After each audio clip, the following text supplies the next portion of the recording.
My video for December the 28th, 2019 is number 3318. The title is Science Proves Material World is Not Real. Yes, I've listened to people like Gregg Braden many times, along with others teaching a new spirituality that goes beyond the religious propaganda that maintains our continual conflict and perpetual warring with each other. I even have longtime friends challenge me saying, quote, the divine is within you, not in politics, to quote my friend Opensala Saldemar, with whom I dialogued yesterday. He wrote, quote, there are others greater than us showing us the way. Those are the emotional aspects like purity that are effective, not in the mind logic. We purify the human mind if we can with our good emotions. Relax, give yourself a sacred moment of quietness. End quote.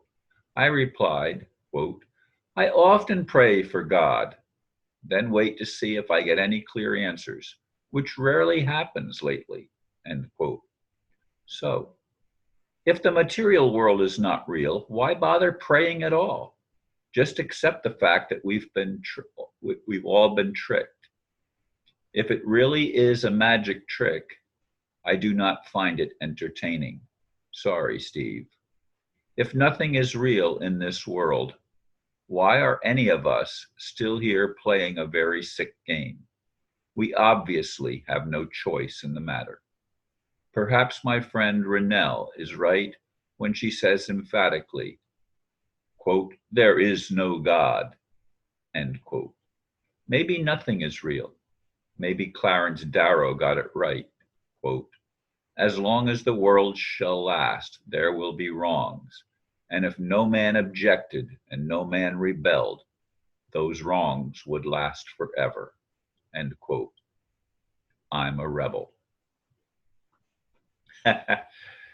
Oh, once again, I'm starting to record before 5 a.m. in the morning for the next day's video. And Clarence Darrow's quote was interesting because he is an American lawyer, attorney from the late 19th, early 20th century. And he was a civil liberties union person.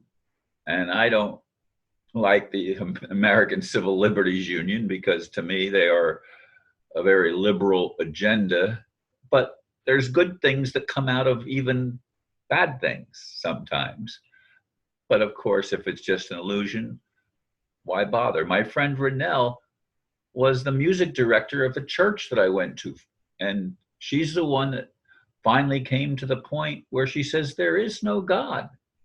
And she went through many, and still is going through many challenging things health-wise, and she's trying to stay alive. So am I.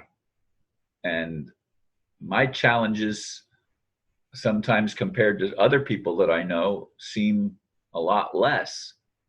But I still would like some of the challenges to stop being challenged. But if it's all an illusion, if none of it's real, then why the heck am I here? Why are any of us on this planet playing this silly game that has no meaning?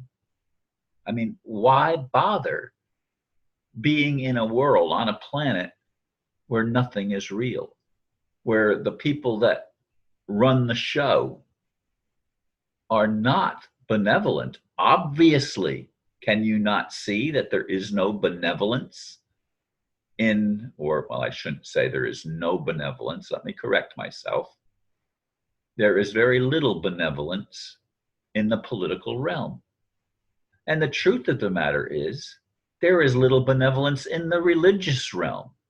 The religions are just as guilty as the political aspects in our culture of headbutting, clashing with each other, each trying to prove the other one wrong, as if that will mean that theirs is right. No, they're all wrong, but there's elements of truth in everything. Or maybe if it's just an illusion, maybe there is no such thing even as truth. Maybe it really doesn't matter. You know, maybe the material world is just an illusion, as my friend Steve says, and as many others say. It's just an illusion. So why bother?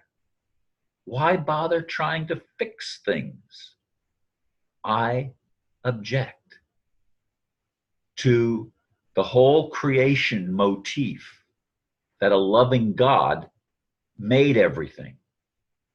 And yet, if a loving God didn't make everything, there's no remedy for the problems that we continuously face day in and day out. I continue to wait for a currency revaluation, a global currency reset, whatever you want to call it. But I am not going to deceive myself into thinking that that will actually change something. It will bring temporary relief. It will remedy some immediate problems, but it doesn't really fix the problem of living on a planet or living anywhere where everything is insane. Everything is turned inside out and upside down. Everything is backwards. We don't live, we evil each other, which is just living backwards. And the people that live backwards the most are the ones that are the most responsible for all the crime and all of the hardship that humanity suffers, not just in third world countries, which is obvious, but even in first world countries where it's not as obvious because it looks like things are better here than in other places on the planet. But if it's just an illusion, that's not real either, is it? It's not. The suffering in the third world isn't real, and the affluence, apparent affluence in the first world isn't real either. It's all just a big magic trick, but it's not entertaining when you start seeing it as this is what we have to deal with.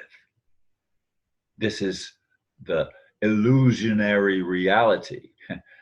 And I know that's a paradoxical saying, but it's not real if it's just an illusion. And it is real if it's not an illusion, but it's hard, it's difficult, it's challenging, and it seems meaningless because you live your whole life fighting for an ideal, and then you die and nothing changed. Nothing was fixed. There were no steps forward. It's just back and forth, back and forth. We seem to make progress, and then the progress we thought we made is eradicated. And we live on a planet where everything is constantly shifting back and forth, back and forth. I'm not sad that I'm a rebel because I'm trying to make sense out of something that seems insane to me. I'm praying to a God that I was told is love, but it's not loving to keep this charade going on and on indefinitely. Indefinitely. Is any of our history that we've been told the truth? Or has it all been just a story that somebody made up? And we don't know because we're here now. So we can't be there then. And we can't be in the future either, because all that exists is right now. But now isn't even real. Or is it? Thank you, folks, for listening. Namaste.